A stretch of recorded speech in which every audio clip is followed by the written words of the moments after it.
She holds me here with only a glance. She's over me. She's over me.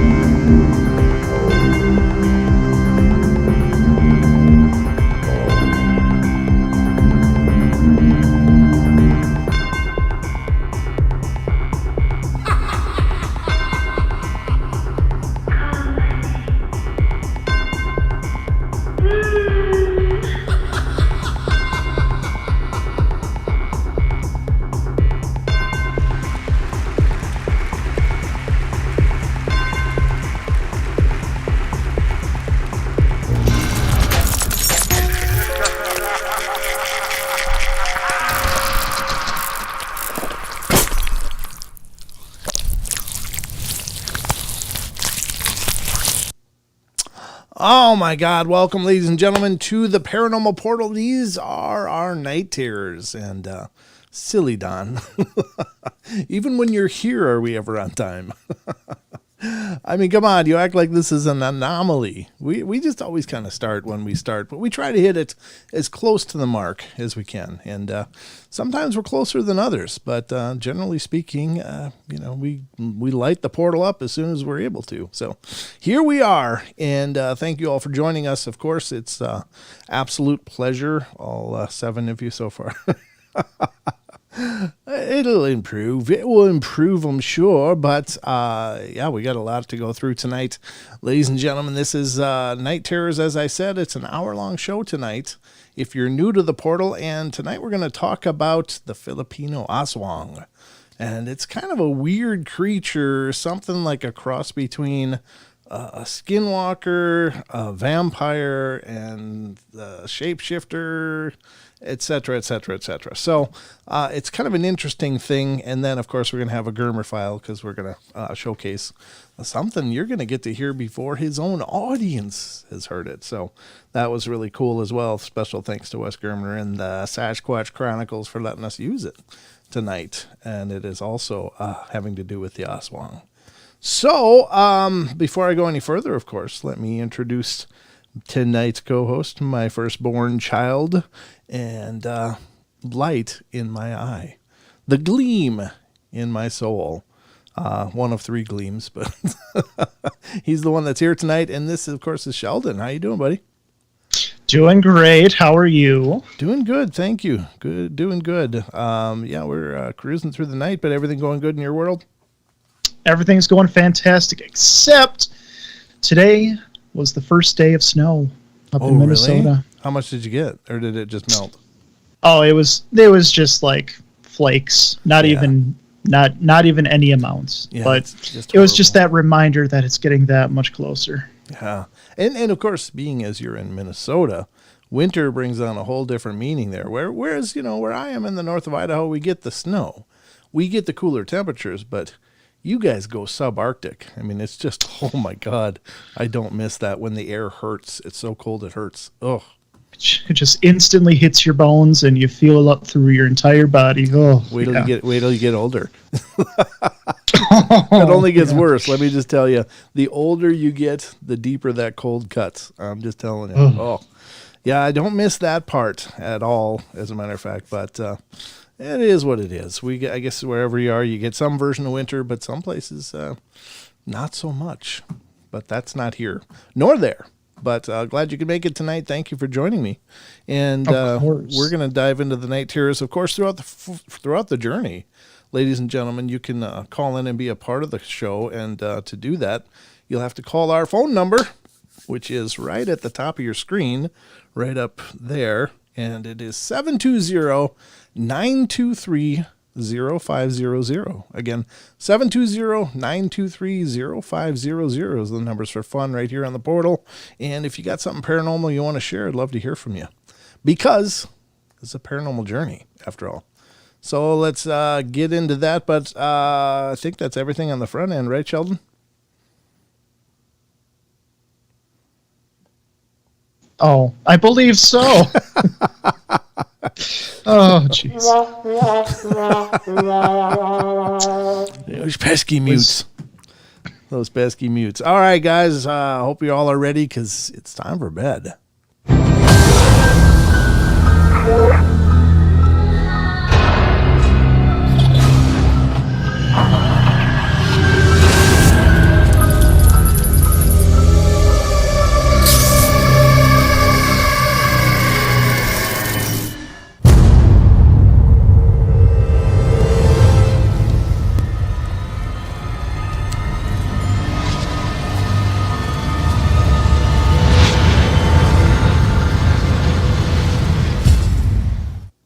Boom. There's the boom, Sheldon.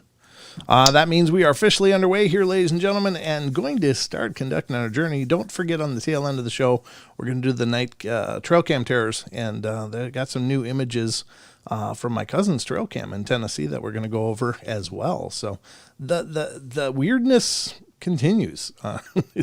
And so it's kind of been a regular plug that we've been doing for several shows where we're showcasing his trail cams and some of the weirdness he's capturing over there, and they should be cool. So I hope you guys will check that out. But tonight we're going to talk primarily about the Aswang, and it's a strange cryptid. Have you ever heard of that one before, Sheldon? Which one? The Aswang, Aswang. No. Okay. No, that's new to me. Right. I kind of thought it would be. And it's not one that's really widely known anywhere except for the home country that this phenomena comes from, which is the Philippines. And it's a weird kind of creature. It's some have stated that they've seen it flying as if it's some kind of huge bat. Others have talked about how it's just this weird creature, has some kind of proboscis tongue. It drains its victims, much like the chupacabra, but it also is believed to be a shapeshifter and can appear as a normal villager or person during the day, but at night becomes something else. So Wes said it best. He said, it just seems like their version of a skinwalker, and it really does seem like that. I think that that's probably a really good explanation for what the Aswang is. But and it's also one of those weird phenomena that it's kind of hard to find much information on it outside of just the vague general, this is what it's claimed to be, the end, like a wiki kind of page or some other descriptive definition, and that's about all you find. But I found a couple claims where people have apparently come face to face with these weird creatures. What does he say? Yeah, it's a really rainy night here in Pittsburgh, and not my favorite time of day. The kids are in bed, and I get to chill and relax and decompress with the help of the Paranormal Portal. Well, thank you, David. Welcome, and I'm glad we can help you decompress. That's awesome. Thank you for joining us. And now, Dad, when you say drain their victims, right, what exactly do you mean? I mean, like, empty them of blood. So it's a phenomenon that comes up with the chupacabra. It comes up in vampiric lore. It comes up in even like cattle mutilations.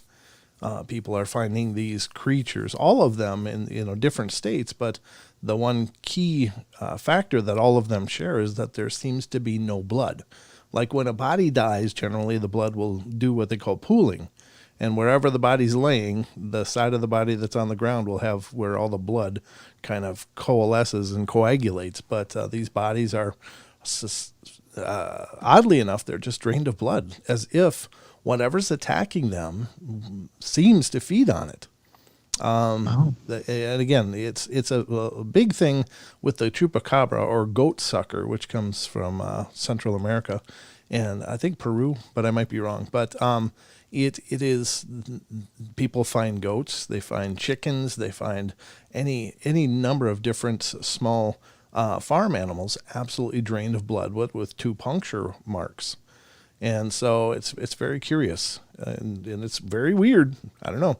Whatever. So could this be like where the legend of the vampire may possibly came from? Not the chupacabra, but the the other name the other thing was. No, the Aswang, the one that we're talking about tonight. No, I mean, yeah. It's got has that similarity, but the vampiric legends are very, very old, from like the old Europe has the legends of the vampires much before probably many people are even aware of the Philippines. So, but it's funny that same phenomena carries out, on different parts of the world, whereas something seems to be feeding on the blood of those people. And, I don't know, it's kind of hard to track it all down, but, the earliest mentions, I think, of vampirism and stuff were from the Middle Ages anyway, maybe even earlier. But, during that whole, of course, it came up also during the whole, Salem witch trials and the Inquisition and all of that. These, the devils and the evil was out, and people would be accused of all kinds of things, not just necessarily witchcraft. But it's a lot of people were buried with cages over their coffins if they were suspected of being potentially a vampire before they were killed. They would, and you can still see pictures of those that come up, or people are in these weird old cemeteries, and they'll find these literally look like iron band cages that are over the burial site. Some of the people were decapitated. Some were had other things done to them, no hands, no feet, removed and buried in a different place than the body, because the belief was that they would, of course, animate at night. Some of the earliest definitions for vampires were actually not necessarily a creature in and of its own right, but it was believed to be a demonic force that would possess a body and reanimate it for a night and go out and feed and all that. So there's a lot of latitude on all of these, and it's hard to just nail it all down to one simple package. But the Hollywoodized version of our vampires is not necessarily the classical version of our ancestors. It's two very different things. But what's going on? Lucifer says vampire legends were all around the world. Yeah, probably very true, Lucifer. I guess that wouldn't surprise me a whole lot. And Android says Michelle Bellinger, Travel Channel medium, identifies as a vampire, an energy vampire. Well, that's a whole nother thing too. So there's a whole thing with vampirism, and it's more of like almost a goth counterculture in a lot of cases, where people dress up and they like to hang out at night, and they'll play around with drinking blood. And then there's the energy vampires, which I think is a very real phenomenon. Not only that there are people that draw on your energy and make you feel drained, whether consciously or unconsciously, but I think there is a spiritual aspect to that too, that there are spiritual beings that drain our energy as well as part of their sustenance. So there is a lot of different takes on the whole vampirism legend, but the Aswang is just one of those, and mostly, again, I'd have to agree that it's mostly more of a skinwalker legend than anything. But the other thing is funny is that, we identify skinwalkers in the U.S. as skinwalkers or whatever their First Nations names would be to their respective tribes, but there are legends of transforming people all over the world, the werewolves and stuff of the old European continent, where they were believed to be people that would transform as well as like the Aswang, and I'm sure there's more in other places as well. But yeah, it's funny how this stuff repeats around the globe. But let's check out a couple of these stories, and then we can kind of get into the meat and potatoes of it. And then, of course, eventually we'll get into Wes's Germer files tonight. So the first one we're going to read is coming from, it's called Philippine-Tales.com. And this is apparently an encounter with an Aswang. And again, I keep an open mind. This is, again, sometimes in these other countries, you end up with as much superstition as you do the actual fantastical tale. But let's see what it says. It says, my first encounter with the Aswang. This was from January 23rd of 2013. My girlfriend and I moved to an apartment in Calamba. It was a 2-story building, and our apartment was on the rooftop. In the first few weeks of our stay there, I began to experience strange events. There were several times where I would hear a man whistling a merry tune, and on some occasions I hear people conversing in the middle of the afternoon. I didn't pay attention to it at first, but as the days pass, I decided to tell my girlfriend about it. To my surprise, she too had had the same experiences, but was hesitant to tell me as well. She said she would sometimes catch a glimpse of someone rushing to the door. One time her elder sister came to visit us. The spooky thing was that on her first day of staying with us, she said that she can sense something in the house, not something to be afraid of, because it is in fact guarding the house. We were shocked to hear these things from her because we haven't yet told her about the odd things that have happened to us. Things turned for the worse when we started to hear scratching, something that sounded like it is crawling or walking on a roof. Sometimes we would hear thuds. I already have hints that it's an Aswang being protective of my girlfriend. You okay, Sheldon? Yep, we're good. Okay. I was so angry that I would curse at it whenever I would hear those sounds. I got 2 handguns with me, a 38 and a 45, a samurai and a number of knives because I was fond of collecting these things. When I hear the strange sounds on the roof, I would arm myself and get out of the house, and I would throw stones on our roof and ready to shoot anything that may come out of the shadows. One night, I heard my Spitz dog crying in the middle of the night, and I tied him at the back door at that time, and when I realized the thing is out there again, I slowly approached the door, and I hear a strange noise, but I can't pinpoint where it's coming from. Sounds something like cack, cack. I don't know. I assume, or it's cack, cack, or it's more goat-like. I'm not sure. I'm just doing my best here. I was told that the Aswang sounds afar when it is actually near you. My dog was really scared with her body pressed against the back door crying. I was waiting for the right moment to blow this Aswang away. When I click on the hammer of the gun, the sound suddenly stopped. I let my dog inside to be safe and then returned to bed. In just minutes later, we heard this rattling on our roof again. It was past 12 of midnight, and I was pissed and took my gun, and I went outside. I cursed, and nothing seemed to be there on the roof. We decided to get some garlic and salt to throw them on the roof and around the house. We had some garlic tied to our doors, and then some on our windows, and the strange rattling sound stopped for several months. Then on one moonlit evening, we were outside enjoying a conversation when my girlfriend pointed at something flying. It has a brown color, and it was huge, like the size of a dog, I think. We can't make anything out of it, but we are sure it's not any kind of bird. It was about 100 meters away from us and flying slowly, fortunately not in our direction. We ran inside the house and locked the doors. Today, I sleep with my guns and knives beside me. That's pretty wild.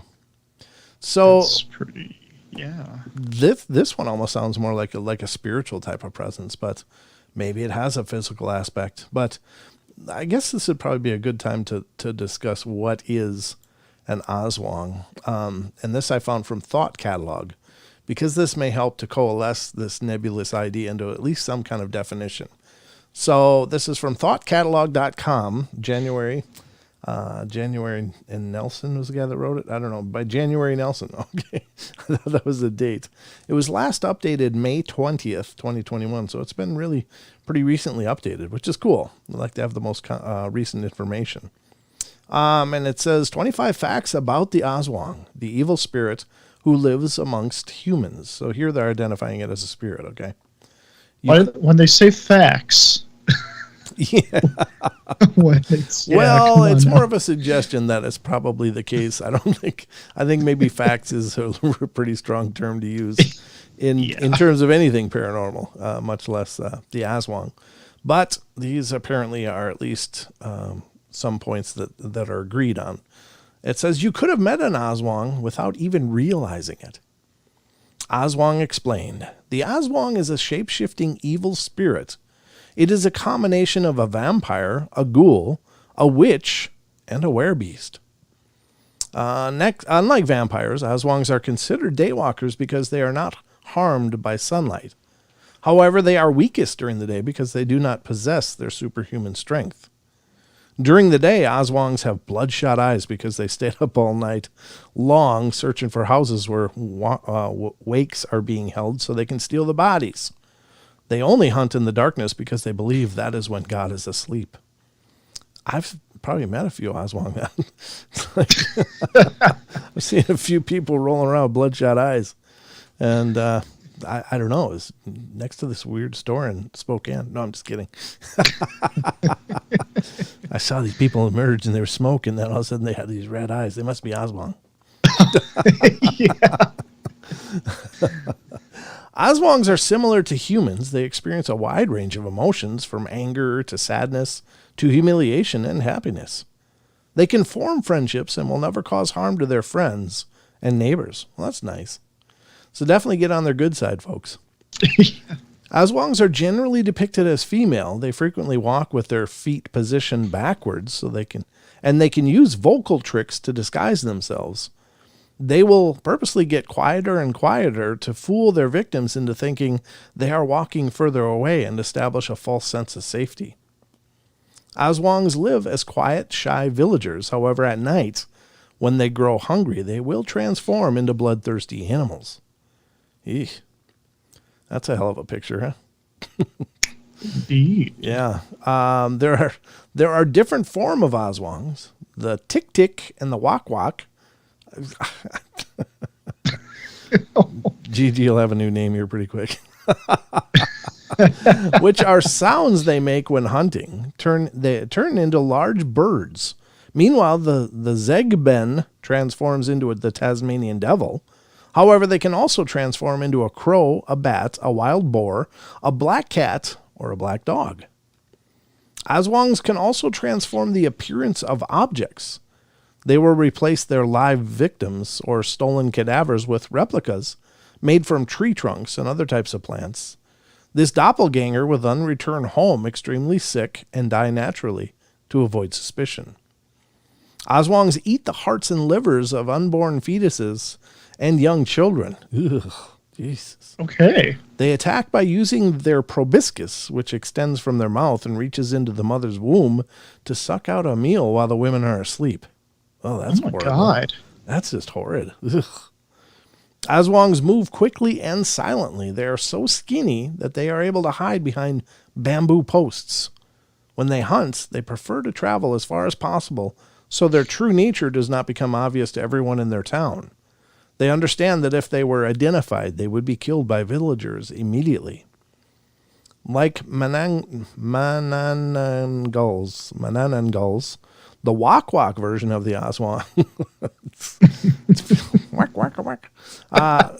version of an Aswang leaves behind half of its torso when it transforms in the middle of the night. Oh, that's got to be inconvenient.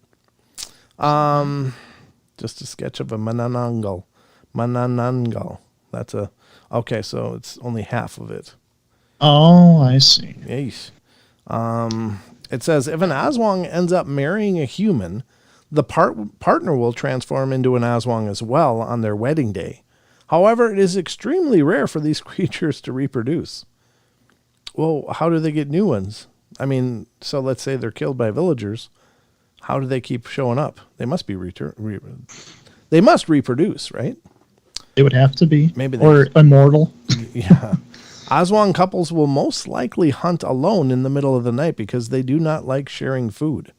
Separating also helps them avoid causing suspicion and getting detected. A human can choose to turn into an Aswang by tying a fertilized chicken egg to their stomach. Ooh. Once the chick passes into their flesh, they must bury the shell in a bamboo tube with coconut oil and chicken dung. Then they will possess the powers of an Aswang. Well, that's okay. That's a little disturbing. If an Aswang dies, they can transfer their abilities to another person by holding their mouth close to them and letting the chick inside them hop from their stomach into the other stomach. I got a whole new respect for chicken now. Aswangs can be killed with garlic salt, holy water, a crucifix, a rosary, prayer, or decapitation. They will also be destroyed by getting whipped with the tail of a stingray because they do not like the sound of it slashing through the air. So they hate it so much it kills them. Oh, look at that thing, though. That's creepy. This article is going in a lot of different directions. It is. Yeah. See, that's, a lot of these, based around superstitions. Maybe there is a root to this whole legend, but it's just obviously been just obfuscated in layers and layers and layers of people inserting their ideas into it. Aswangs cannot step into temples, churches, mosques, or any other holy consecrated grounds. If a doorway to a home or building has a special prayer posted by the entrance, then an Aswang cannot walk through the doorway. During the day, Aswangs will still have certain powers. Some of them will provide healing potions and cast helpful spells for the townsfolk. Because of their friendliness, there's an old Filipino saying that translates to, an Aswang is better than a thief. Jeez. Okay. Yeah, I don't know. That might be debatable. But you can tell whether someone is an Aswang by looking into their eyes. If your reflection is upside down, and then they are not truly human. Get the second part. I read this earlier. You can also look at them upside down by sticking your head in between your legs. That's in kiss your tail goodbye. If the image appears, wrote this? I don't know. If the image appears different than when standing upright, they are an Aswang. Yeesh. So if you see your reflection upside down, Sheldon, get the hell away. Okay. Cut the date short. Do not go in for drinks. There's only one thing going to be drinks. That's. Do you know the game of telephone? Telephone, yeah. Yeah. Where things, yeah. This sounds like that, but like 1,000 years of telephone. Like this is so. It's pretty bizarre, yeah. Bizarre. An oil called hintura will bubble if an Aswang is in the vicinity. You can spot an Aswang by surveying their face. If they do not have a philtrum, the vertical indentation in the middle area of the upper lip, they're not human. Oh, okay. So you got to look for the philtrum. What if they got a mustache? Screwed. You're not seeing the philtrum then, are you? Ooh, Don. That might be an Aswang. Certain agimats, which are Philippine amulets, will keep Aswangs away, such as red and black bead bracelets that were commonly given to babies. Huh. The name Aswang comes from the Sanskrit word asura, which means demon. The story of this creature comes from Filipino folklore in the 16th century. It is most frequently cited in Visayas, southern parts of Luzon, and parts of the Mindanao. Bats, Tasmanian devils, and kagwang have been killed because villagers mistook them for Aswangs in their transformed state. Precious. No. looks like Smeagol, the picture. Oh, the picture. Yeah. Kind of does, actually. Yeah. Says, for Filipino folklore to be one of my most favorites, even ultimate favorite, shows grim, I am quite happy. Lol. Okay. Eats babies, small kids, unharmed by sunlight, can shift into a regular human form, hates garlic. Yeah, there is that garlic part, though, isn't there? There it is. Yeah. Currently, some people believe that the myth of the Aswang grew because of certain genetic diseases like X-linked dystonia, Parkinsonism, and dystonia of Panay. And this is because pictures of an Aswang transforming look similar to a patient with symptoms of the diseases. Some anthropologists believe that the Spaniards created the myth of the Aswang as a way to keep the population under control. They told stories about the creatures living on the outskirts of the forest to discourage Filipinos from leaving their town so they could keep their power. Well, that wouldn't surprise me a whole bunch. Yeah. Yeah. The January Nelson is a writer, editor, and dreamer. She writes about astrology, games, love, relationships, and entertainment. Graduated with an English Lit degree from Columbia. Okay. Well, very cool. Oh, I mean, Rachel thought the exact same thing I did. I think she said it first, though I just didn't notice. The origin cycle of these creatures sounds like a horrific game of broken telephone. Yep, exactly.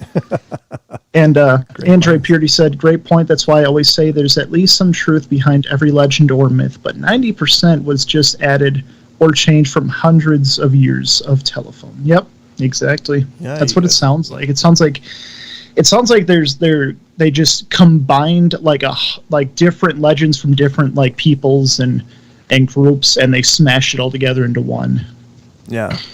No, I think that's fair enough, and it's a valid assessment. I think anytime you're dealing with superstition and people living fearful, fear generates a lot of embellishments and what's the other word? Distortions. People distort a lot of things due to fear, and in a world, especially in tribal cultures.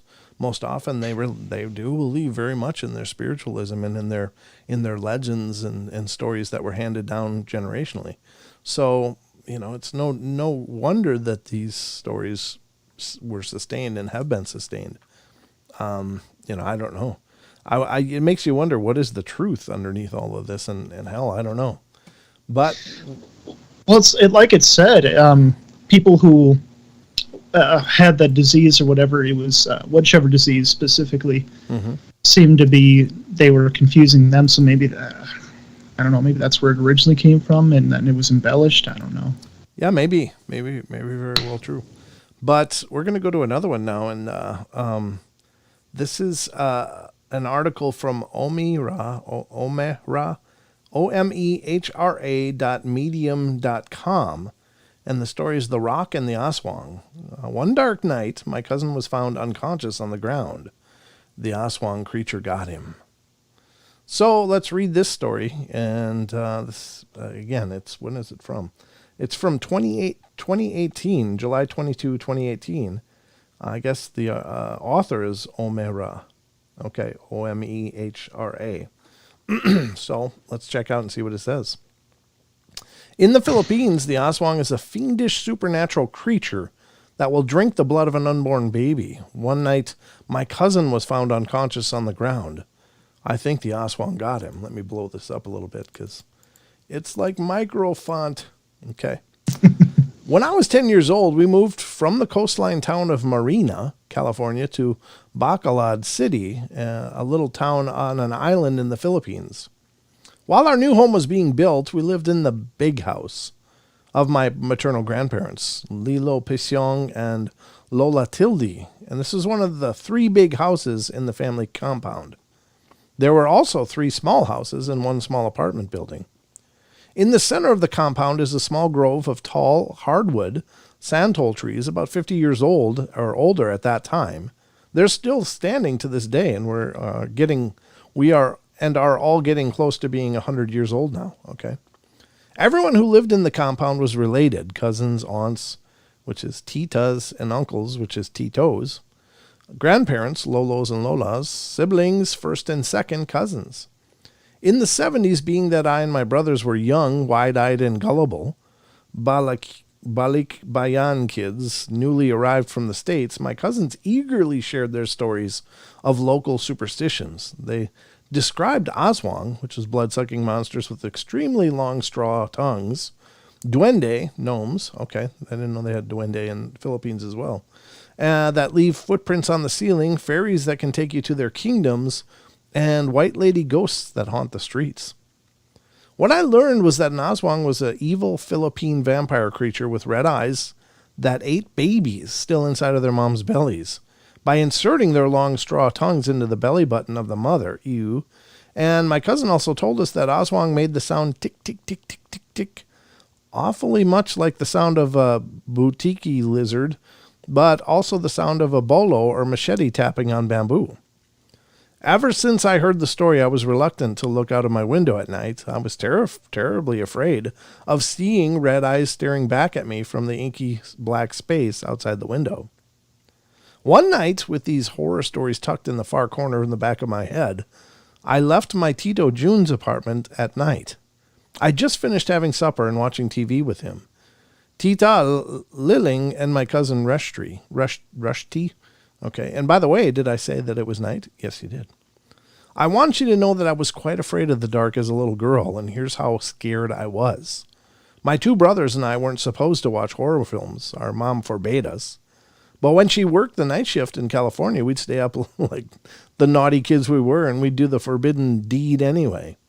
On Saturday nights, we'd build a fortress where we felt safe while we watched scary B movies. The fortress was just a stupid table with a blanket over it, but we felt secure in there because we'd made sure that all sides of the table were secured and covered all the way down to the floor with no cracks of light. Then we'd turn out the light in the family room and get in there with sleeping bags and then peek our heads out from under the fortress blanket. Someone would turn on the TV, not me. I'd boss my little brothers to do it. One of them would tune to the station and run back to our fortress. Then together we'd watch Saturday night creature feature movie for real, cue scary sci-fi movie music, and that's what it was called back then. When a scene got unbearably scary, we'd hide behind the blanket of the fort, quivering until the scary music was over. Then, when it was safe, we would peek out of the blanket again to watch some more. That's how we chicken kids watched horror movies. When the movie was over, we'd turn on the lights in the kitchen, hallways, and our bedrooms, and then, like a relay team armed with toy swords and plastic guns, we'd turn off the lights behind us until we were all in bed. Sounds almost like a well-organized SEAL extraction. Jeez, these kids are pretty good. And that's how much I was real scaredy cat about the dark. But for some reason, when I walked out the door of my Tito June's home and saw it was nighttime, I don't know why or how, I was willing to walk in the dark by myself, and I don't know what came over me. I don't think I was particularly brave little girl, but I did hear stories from my titas that when we vacationed in the Philippines when I was only 2 years old, I would walk up by myself to Lola Joe's house to visit, unafraid of the mean barking dog in his backyard. They said the dog would let me pass by and never bit me, but nobody else got by that dog so easily. Maybe I was a little brave. Anyway, there I was, some silly, suddenly bold little girl who started to walk down the dirt road into the night, towards the dark, tall trees in the center of the compound. I was particularly afraid of walking through these trees because there was no lights, and who knows what could be looking down at you from the branches. The road was weakly lit by a small light bulb from Tito June and Tita Lilling's house, but I could see the distant light of my grandparents' carport through the santol trees gathered in between the houses. Like I said, there it was darkest. I walked further from Tito June's house and down the dimly lit dirt road, passing by the Nipa hut where my cousins lived. I was trying to avoid getting dirt in my new flip-flops, and I stepped over stones. I hated the feeling of dirt in my toes and feet, and I kept walking, aiming for the light beyond the trees. My cousin Nipa's house was by the road, and behind it was a bamboo grove. On the other side of the bamboo grove was a cliff and a river, and I could hear the water rushing by below. I was told that Aswang liked to hang out in bamboo groves. And that's when I heard a voice coming from the darkness. Someone was calling my attention with a deep voice. St, st, oi. I stopped in my tracks, standing in my new Sinilas flip-flops. I peered into the dark, thoughts of Aswang rolling around my head, and then I shouted, "Who's there?" with annoyance and a tingling of fear. A moment of silence, and then again, the deep voice goes, "St, oi." Angry and scared, I repeat, "Who's there?" The response was the same, and plus some mumbled Visayan words, which I didn't understand because I can't speak the local language yet. This time I picked up a stone from the ground, and although I was trembling, I fiercely shouted again, "Who's there?" And the response was just more mumbling in a deep, strange voice. At this point, I'm so scared of the Aswang coming to get me that I hoist the stone into the darkness as far and as hard as I could throw it. I hear it hit something, pock, and then I ran. I didn't want the Aswang to get me.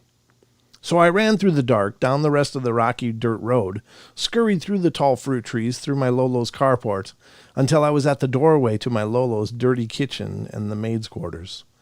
From the safety of the lighted doorway, I turned around and peered back to see if anything had followed me. Nothing. And I look out to where my Aswang fright happened. My eyes squinted and focused on the Nipa hut through those dark trees. I began to feel a little safe. From this viewpoint, I soon see lights turn on, and then I hear a big guy, human male voices coming from the distance, exclaiming and speaking in Visayan words. Blah, blah, blah, blah, blah, David Crockett. Blah, blah, blah, David Crockett. The blah, blah, blah are Visayan words I don't understand yet. I hear alarm in their voices, so I make my way back to the commotion. And there I see my cousin, nicknamed Davy Crockett. He loved that movie. Lying on the dirt. I'm horrified. The Aswang got him. My older male cousins are surrounding him, worried and bothered by seeing him unconscious on the ground. He looked dead. My jaw was hanging and my eyes were saucer big. There was my teenage cousin, Davy Crockett, lying in the dirt between a doorway next to a toilet in a tiny wood slat room. It's an outhouse, and my first time ever seeing one. Thoughts of Aswang attacks are circling chaotically in my head. My big guy cousins are confused, wondering who hurt Davy Crockett, and hey, I am too. I'm looking for blood, but I see none. I then added to the chaos because I started shouting, "What happened? What happened? The Aswang got him." They give me an annoyed, confused look. None of my cousins and uncles know what happened yet. We're all puzzled and worried as to why Davy Crockett is passed out on the ground with his red underwear around his ankles between the toilet and the open door of the outhouse. No one can explain to me that it's just as much a mystery to them because they can't speak English well. And they're too concerned over Davy Crockett to try to tell a crazed little girl anything. I'm trying to make sense of things, so the Aswang attacked Davy Crockett after I ran away. Where's the Aswang now? My cousins began wondering why I'm panicked about Aswang. They're muttering and exclaiming in Visayan phrases. They were probably saying, Anu K. What are you talking about the Aswang for? The guy cousins started pushing me away from the outhouse because they didn't want their little girl cousin seeing a naked young man passed out on the ground with his ding-ding slumped against the dirt. Well, common decency, right? Presently, Davy Crockett comes back to life and starts mumbling stuff. The guys start to piece the story together. And I'm not understanding anything, so I'm still going on and on. What happened? What happened? The Aswang got him. Where's the Aswang? After whatever he said, they promptly shushed me, pushed me away, and then sent me back to my Lolo and Lola's home. I'm running away, terribly worried about the Aswang and Davy Crockett, but I never tell my mom, Lolo and Lola, what happened. My male cousins refuse to tell me anything. Years later, 40 years later, I find out that the rock I threw didn't get any Aswang. It got Davy Crockett. Oh. Crazy weird stuff happens when I threw the rock.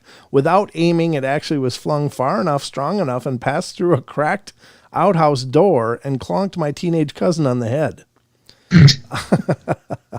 Instant karma. Davy Crockett tried to scare me, got hit by the rock from a terrified little girl, passed out, fell over on the ground with no time to pull up his underwear and shorts back on, and the older male cousins, most likely embarrassed on behalf of Davy Crockett and his backfired prank, calmed me down and shooed me away back to my grandmother's house.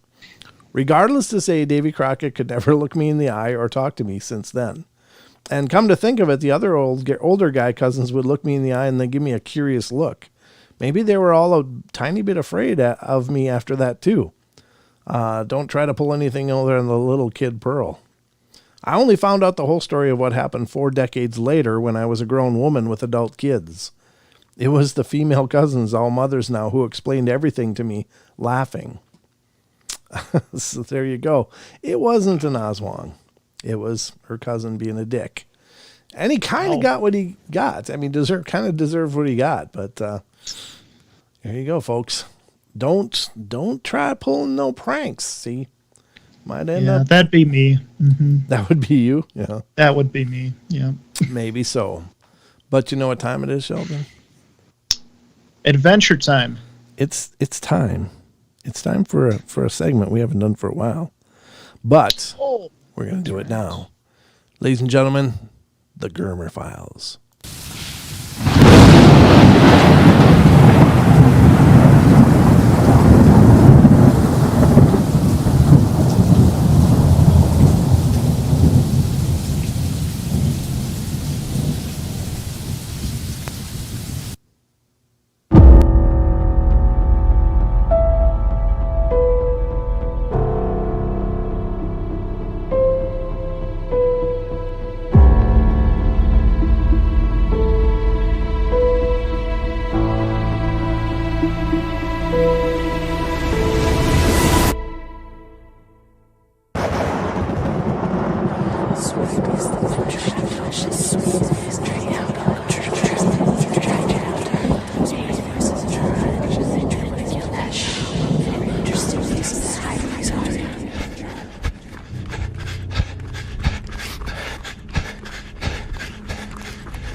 useless.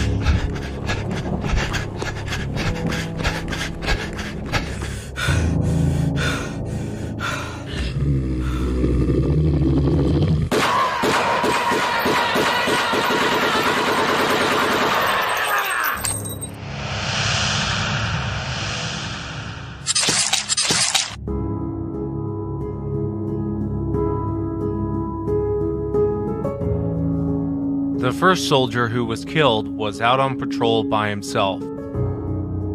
After looking at the body, he had 2 puncture wounds in the neck. What?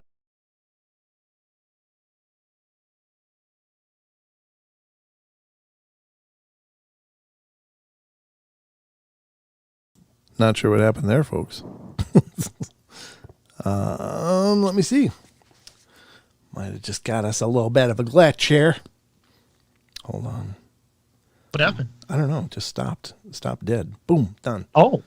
Let me see about launching it right from the. I downloaded it to play, but I think I'll try it from a different angle here. If you all are hearing me, here we go. Let's do it again. All right, ladies and gentlemen, once again, the Aswang.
The first soldier who was killed was out on patrol by himself.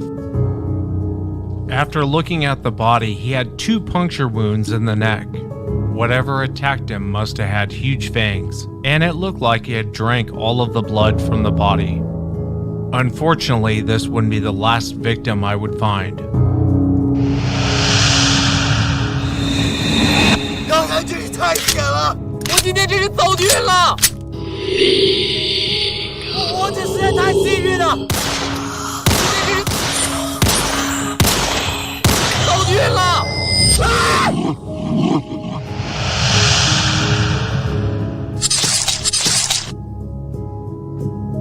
Another victim was found. He was also a soldier with the Hukbalahobs, also known as the Hooks. The Hooks are a communist rebel army. They took over a large portion of the Philippines after World War II. This soldier had been killed in the same manner. He had 2 huge puncture wounds in his neck, and most of the blood in his body had been removed. The soldiers started blaming these killings on a creature known as the Aswang. The Aswang is kind of like America's version of the Skinwalker. This creature had a taste of human blood, and the killings did not stop. The third soldier who was killed was deeply religious. He was also missing a frag grenade.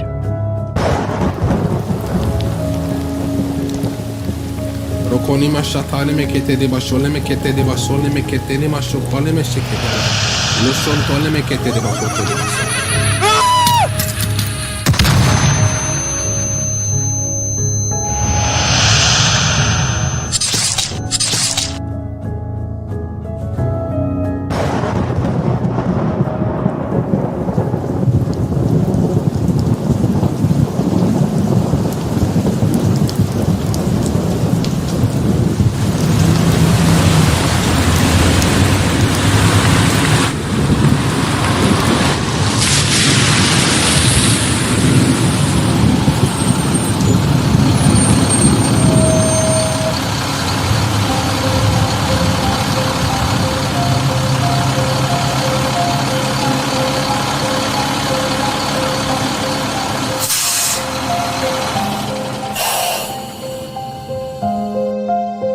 The Imperial Japanese Army occupied the Philippines from 1942 to 1945. The Philippine government was unable to protect its own people. This gave birth to the Huk resistance. The Huks were mainly made up of farmers, and their popularity continued to grow. Now that World War II was over, the Huks became even stronger. They took over one of the largest islands in the Philippines.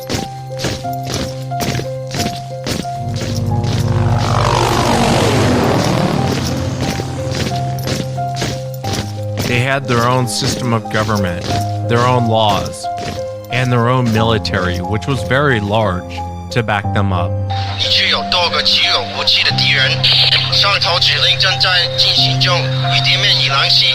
Charlie Ross， 老虎1-2，我们是 Bingo 燃料。 But now with the Aswang killing everyone, the men were terrified. Most of the men refused to go out on patrols alone. They were instructed to go in groups of 2. But this didn't change anything, except for the body count. "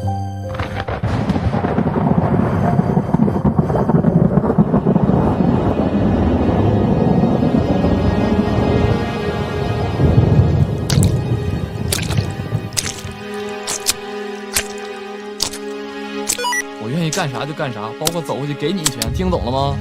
我真的能使用无人飞机，长官。然后呢？你吃饭了吗？这回断了。手雷，你怎么样了？好的。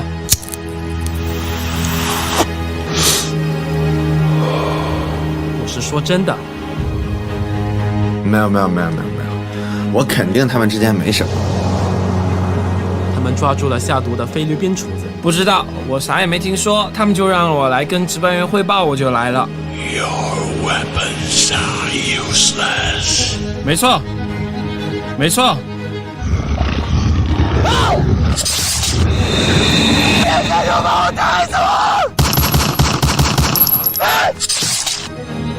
Two more of the Huk soldiers have been killed. Rumors of citizens being killed in the local town of Pampanga only fueled dissension among the ranks.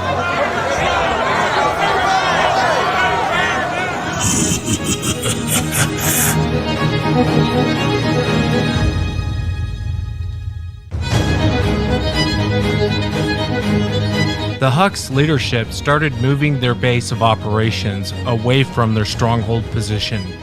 They thought by moving their armies, it would appease the Aswang.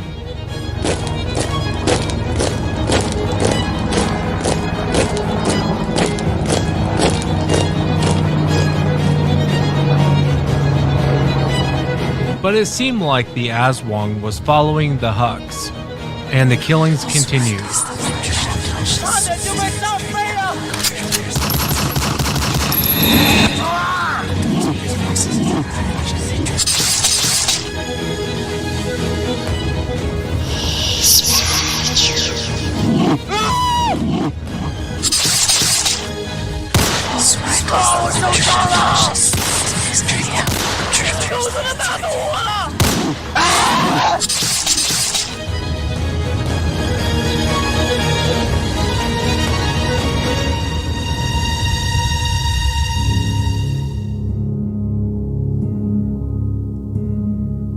The Huk Rebellion ended in May of 1954. The leader of the Huks surrendered and accepted a 15-year prison sentence. There was a sigh of relief on both sides. The Philippines is a democracy, and the Huks, allegedly, were communists. The American government had pressured the Philippine government to do something about the Huks for the longest time. Unable to match the Huks' army, there was a standstill. The US did not want to send their military because the American people would never agree to it. But sometimes, things are not always as they appear.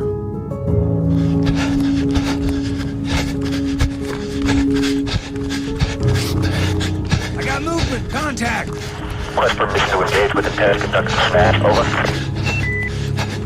Enemy is unaware of our presence at this time. Over.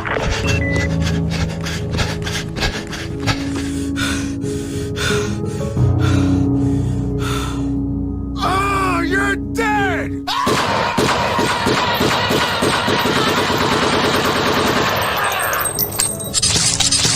Target down! Brigadier General Edward Lansdale was a firm believer in the efficiency of psychological operations.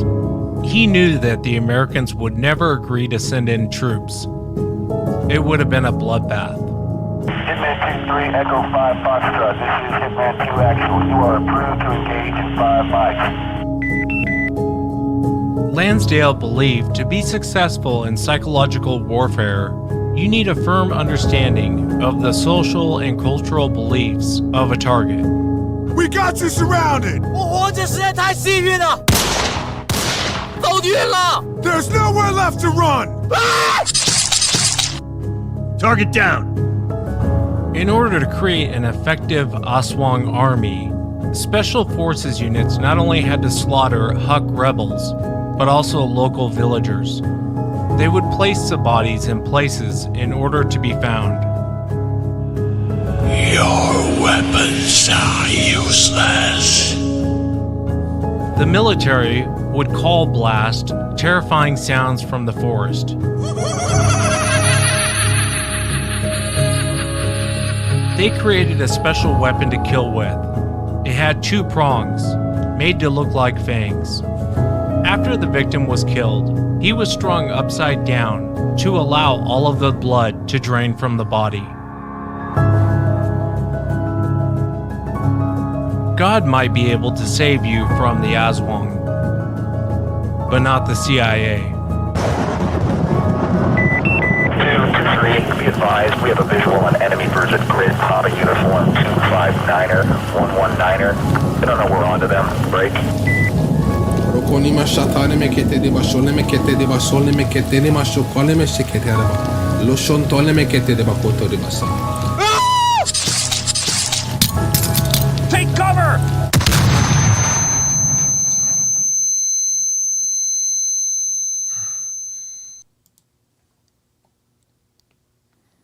Wow. So there you have it, folks. That's pretty interesting, huh? It was a CIA operation. Interesting. Yeah. But they utilized that superstition and turned it into an effective weapon. Enough so that the Hucks gave up.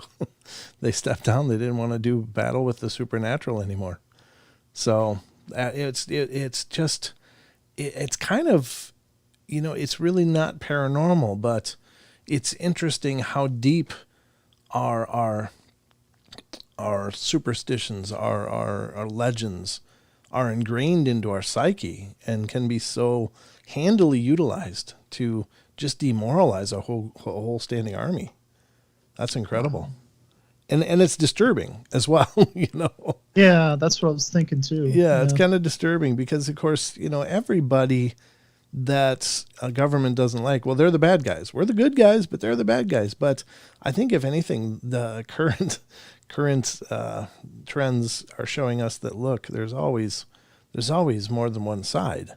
And, I don't want to get involved in politics or anything, but, I think that we've all kind of come to realize that we're not always getting the whole story. And I think that's that unfortunately, truth seems to be a casualty of our modern age. But be that as it may, I think it's an incredibly interesting twist, because I was fully expecting it to be this amazing supernatural event, and then to hear at the end that it was just a psyop. It's pretty crazy. It really is. Actually, it's a great twist. It is, and it's actually kind of comforting, because it would be disturbing to think that these things are running around readily killing people and causing havoc, as it were. So I don't know. I find it very interesting, very, very interesting. But that was the Aswang, ladies and gentlemen. Now, as promised, we got to get to the trail cam terrors here. So let's pull that up, and we're going to go through these before we call it a night. So hang on to your shacks. Here we go.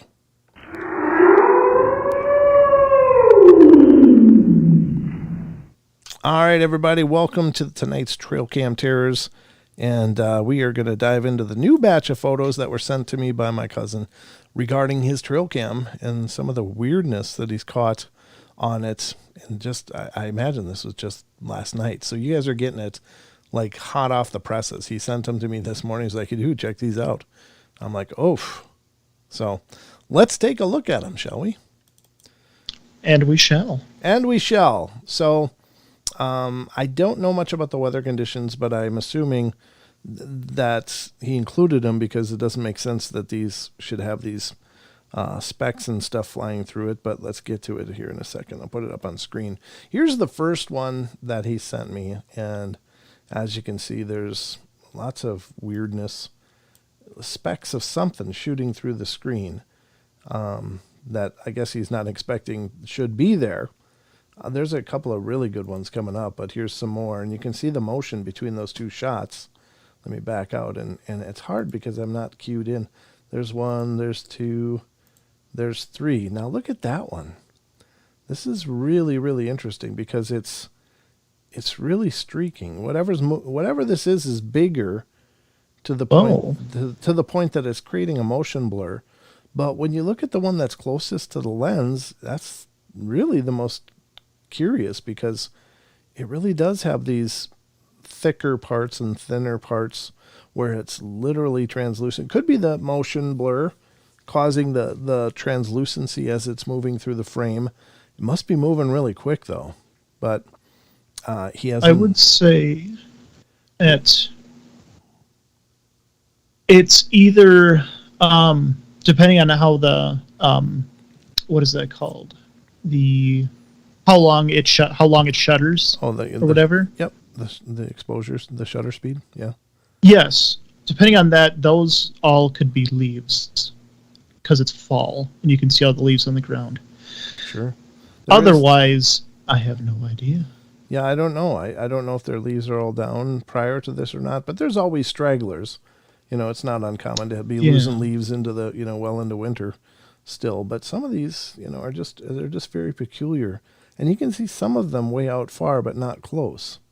Like these strange streaks all the way out here. And then the closer, brighter ones. They must be, I don't know. It's hard to get an idea for the scale of what we're looking at here. But it's peculiar. I know if he sent them to me, to him it doesn't make any sense at all. Here's another one. Now look at the geometric straightness of this, and then the offshoot here.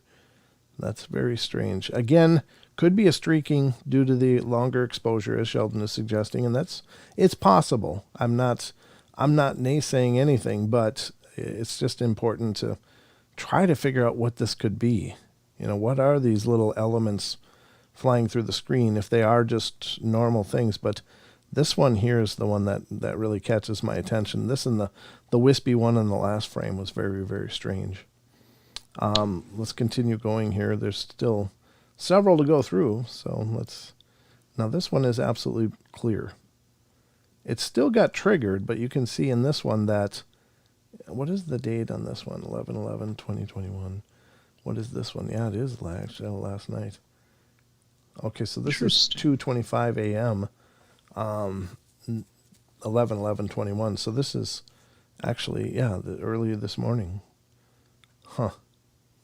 Oh. So these are not like right next to each other exposures in all of these cases.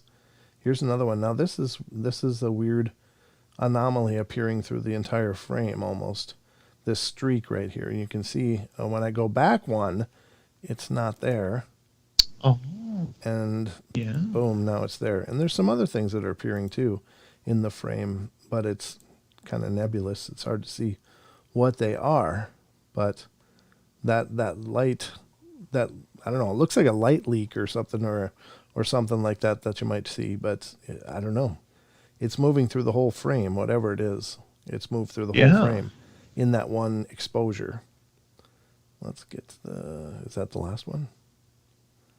Yeah, I guess it must that one is very curious, actually. That one at least. Yeah, they're all curious. It's just, I wish I knew more what we were looking at because this is strange. This one is, how it's got like an S shape to it.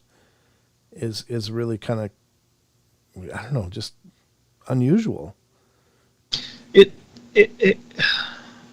It's got like the shape that my brain is making me think it's like a really thin curtain that's flowing in the wind. Yeah. That's what my brain is interpreting it at. But right. But of course, this is outdoors. There's no curtains near. Exactly. Yeah. So very curious. Again, we can't draw any conclusions, but it's just more of the strange things he's capturing on his trail cam. And this is a very active area for a number of reasons. They've had a lot of weirdness happening in terms of spiritual stuff around the property. They've also heard wood knocks. He believes he caught the back of a Sasquatch. I've seen the image. It's just unfortunately so far away, it's hard to draw any conclusions from it. And then that ghost canine that he caught the other time. That's just very, very strange stuff going on there. And again, it's in the Appalachian Mountains there, right in the Appalachian Trail. So there's always strangeness there. But these are the latest shots, folks. So as I'm getting them, I'm bringing them to you, and we're compiling more and more of the things he's capturing, and it's it's really impressive. Again, just to rewind a little bit, I want to put up the one that he sent me last time, and that's right here. This is one of those that from the last batch he sent, and there's this, and then this right in the middle of the frame, which is a really pretty impressive light source, at least really near the camera. So I don't know what it is. Yeah, that's right. I remember that. And then additionally, to rewind a little further, there's which one is it now? Where is it? These are all in infrared, right? Yeah, this is all night vision. So what you're seeing is only visible due to infrared illumination and capture. And this is, again, it's the more spectral thing. So it's even possible that like the light that you were seeing could have been an infrared light coming from something. Well, at the very least, it looks like it's reflecting back from something. So like whatever is illuminating the scene with the IR light from the trail cam, it's being reflected back. So I think that's interesting. Ghost Magnet says, wasn't there a S-shape thing in one of the other pics?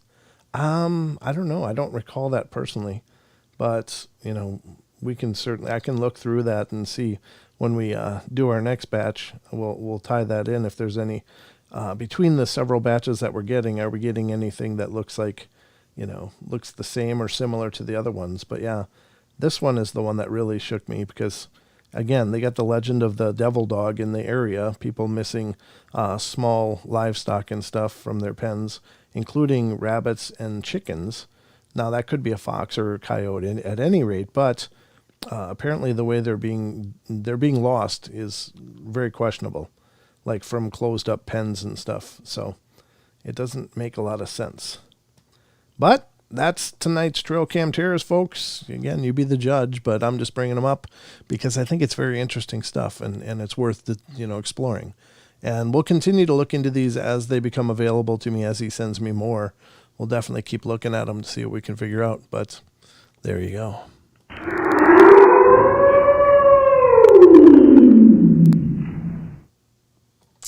Boom. Bada boom. That's what There's I'm saying. The boom. There's the bada boom. Yep, those are some great images. I think they're fun. I don't know for sure what's going on there, but that's definitely one of those. I'm going to get down there and check it out. Perhaps this next spring, if everything works out. I'll wait till after winter's over because I don't want to go anywhere in winter. I just want to stay in my blankie and wait. Maybe I'll go with you. There you go. That's kind of not too far from you. Well, it's closer for you than it is for me, but yeah, we could make a journey of it for sure. But thank you. Great to see you, Maggie. Thank you so much. And thank you to everybody who joined us here tonight. As always, you guys make this worthwhile. You really do. We really appreciate you. And we really are thrilled that you guys keep coming back. That to me is what's the really coolest part of this. What the hell is this? Shadow Tier. Oh, what? Oh, that was one that I forgot about that one. I got sent a story and I had opened it up. I think I read it though, but anyway, it's a good one. It's a good one. I'm just looking for the screen here so that I can, there we go, that I can close it all down. And we did pretty good, though. We ended up with about 50 of you guys here. So thank you all, everybody who came in to join the journey. Sheldon, anything in closing? Absolutely. If anybody's new here or hasn't joined yet, we have a Discord channel where we have a lot of great discussions, great links, and best of all, you can contact us whenever you want if you have any questions. So it kind of gives you that perk in a sense, too. So I'll link it right here in the chat, and you can join up if you'd like. Yeah, we'd love to see you over there. And later on, I'll be releasing the new Paranormal Portal Pieces, which is another excerpt from our full-length interview with Dean Harrison of Australian Maori Research. So it's a great episodes, a couple of great episodes, and if you like them, definitely go check out the full-length version here on our YouTube channel here. But the Paranormal Portal Pieces is a secondary YouTube channel where we're taking our long-format shows and just putting out little bite-sized nuggets of each of them to try to help people find the Paranormal Portal and check us out. So at any rate, that's going to do it for tonight, I think. What do you think, Sheldon? I think it's a good time to wrap it up. Got some overtime. Great show. Yeah, for no extra cost, ladies and gentlemen. No extra cost. Yeah. Sheldon, you're going to join me tomorrow night for the Friday night, and then Don will be back on Saturday. So we got a couple of amazing shows coming up. So I hope you guys will join us then. Again, Wednesday through Sunday, we're doing these live shows 7 p.m. Pacific Standard Time every night. Sometimes they're an hour long, sometimes they're 2. But Friday, Saturday shows are always 2, and so is the Wednesday show is a 2-hour show. So definitely check it out. We'd love to have you keep coming back, and please keep spreading the word about the portal to people that you know that love the paranormal. We'd love to meet a bunch of new people as well. But anyway, even skeptics. No, not really. No, they can just stay the hell out. No, I'm just kidding. I don't mind skeptics, but sometimes people are just skeptical just because they just can't acknowledge that there's something else going on, and that to me is more maddening. Just like, God, take your darkness and leave. No, just kidding. I mean, I'm not afraid of having the discussions, but you know what I mean. Sometimes skeptics are real downers. It's like, like they feel like everybody owes them an explanation. Well, why do you think this is real? You owe me an explanation. You need to prove it to me. It's like, no, I don't. You need to just go watch something else. So that's my opinion on skeptics. But anyway, love you all. Be good, be kind, be nice. Take care of each other. Help each other out. Find the magic in every day. And remember to laugh as much as you can. All right, we'll be back tomorrow night, 7 p.m. Pacific Standard Time right here on our YouTube channel. Hope you guys will join us. Did you see Portal Mom here? Is she here? Oh, yeah, there she is. Yep. She said good night to us. Oh, good night, Portal Mom. Love you. And love all of you. Thank you all for being here again. And again, tomorrow night. We'll see you then. So, see you then. Sweet dreams.